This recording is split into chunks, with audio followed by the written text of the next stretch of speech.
Another Christmas is upon us, guys. Boy, time flies by really quick these days.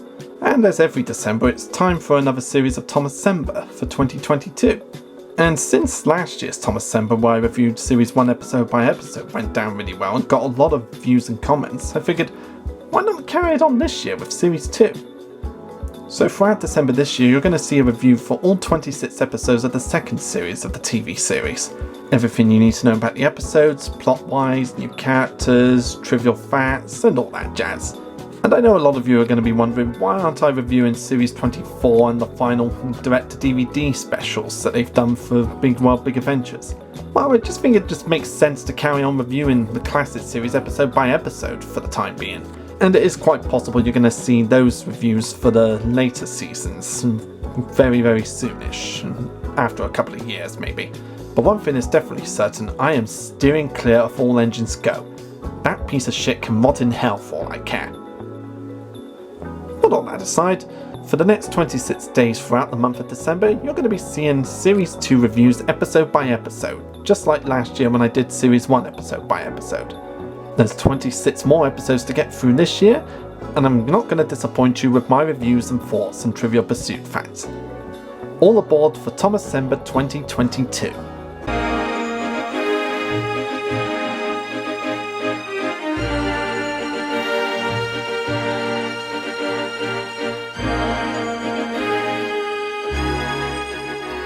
Before I talk about the first episode of this series, I'm going to go through a little bit of Trivial Pursuit about the production of Series 2. Due to the popularity of the first series of the show, Britt Allcroft and David Mitton wasted no time in starting production for the second series of the show. The majority of the episodes were based on stories written by the Reverend Wilbert Awdry, and his son Christopher Awdry was commissioned to write a new Railway series book as source material for the second series, and that book being More About Thomas the Tank Engine. Not the most imaginative title for the Railway series, but whatever. Britt and David decided to go with this choice because they wanted more episodes to be centred around Thomas the Tank Engine, but they were still under contract to use stories based on the Railway series. Whatever story they were making for the episodes, they had to be based on a story written by an Awdry. But the only problem was, because they wanted to make Thomas the Tank Engine the main character of the series, there weren't a lot of stories left from the Railway series where Thomas was the main character. So in a nutshell, they went up to Christopher Awdry and said, "Hey, can you write a couple of stories about Thomas the Tank Engine so we could use it for series 2? No, please, no, please, no, please, no, please, no, please, no, pretty please with sugar lumps on top." Okay, sure. And the rest is history. In the series finale, Thomas and the Missing Christmas Tree was a one-off story written by Christopher Awdry. So every single episode for this series was written by an Awdry, Wilbert and Christopher. Everyone knows about the cancelled Missing Coach episode since a lot of photographs from the episode were leaked online a few years ago, and leaks still continue to surface on the internet to this day. But it was also originally planned for Percy's Promise, Gordon Goes Foreign and Doubleheader to be considered for episodes for the series, but were dropped and replaced with Christopher Awdry's new stories. According to sources, Gordon Goes Foreign in particular was not filmed because its production costs budget was too high, and we all know The Missing Coach was close to finishing production when Britt Allcroft decided to cut the episode due to the story lacking action and it being too confusing for young viewers to follow. And we wouldn't get Percy's Promise and Doubleheader until series 3 of the show in the 90s, with Doubleheader being renamed to Time for Trouble. And after all these behind the scenes factors, the second series premiered on the 24th of September 1986 in the UK, with Sir Ringo Starr returning to narrate all episodes for the series. Another interesting fact for you guys, I actually got to see the first 8 episodes of Thomas the Tank Engine and Friends Series 2 when my grandparents had it recorded for me. It was on a VHS tape they had, which had a VHS collection of the Magic Roundabout episodes, as well as the first 8 episodes of Thomas Series 2, because they knew how much I loved Thomas the Tank Engine and Friends, and they introduced me to the Magic Roundabout at the same time. Not exactly essential to the history of Series 2, but I thought it'd be interesting for you guys to hear how I got introduced to this series in the first place. On a VHS tape which also included the Magic Roundabout, 2 of my childhood favourites. And with all that out of the way, let's dive into the first episode of the series, Thomas, Percy and Nicole, based on the story of the same name for the Railway series book, More About Thomas the Tank Engine. Again, not the most creative title for a Railway series book. One beautiful morning on Sodor, Thomas is puffing happily along his branch line with Annie and Cloudbell when he arrives at Elsbridge Station. After Percy compliments Thomas on his paintwork, he brags to Percy and Toby about having the best paintwork on Sodor.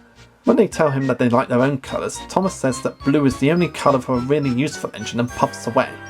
Later that day, Thomas is resting by the coal hopper when Percy arrives to fill up some coal trucks. Thomas warns Percy of the trucks' antics and a set of unsafe buffers on the siding behind him. The trucks push Percy into the siding, causing a large pile of coal to fall on Thomas and cover his paintwork in coal dust. Percy is worried, but cannot help laughing as Thomas's blue paint is ruined.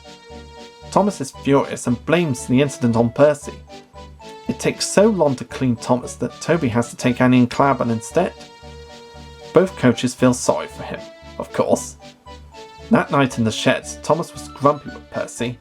While Toby thinks it's quite funny, Percy is cross at Thomas for thinking he ruined his paintwork on purpose, and the two engines argue for the rest of the night. The next day, when Percy brings some trucks from the junction, he's feeling very thirsty. So he goes to the siding where the water tower is. However, the siding has unsafe buffers, and as Percy rolls into the siding, he finds that he can't stop, crashes through the buffers and lands in a pile of coal. Thomas has seen everything and laughs as he leaves while Percy lies in the coal, filthy and humiliated. That night, after Percy is cleaned up, he and Thomas apologise to each other for what happened and promise to be more careful with coal next time.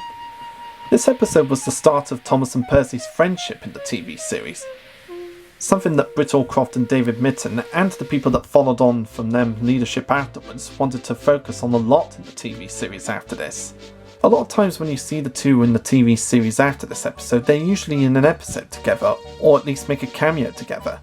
And it was very rare that we'd see these two apart from each other. And it just became an ongoing trend for the series.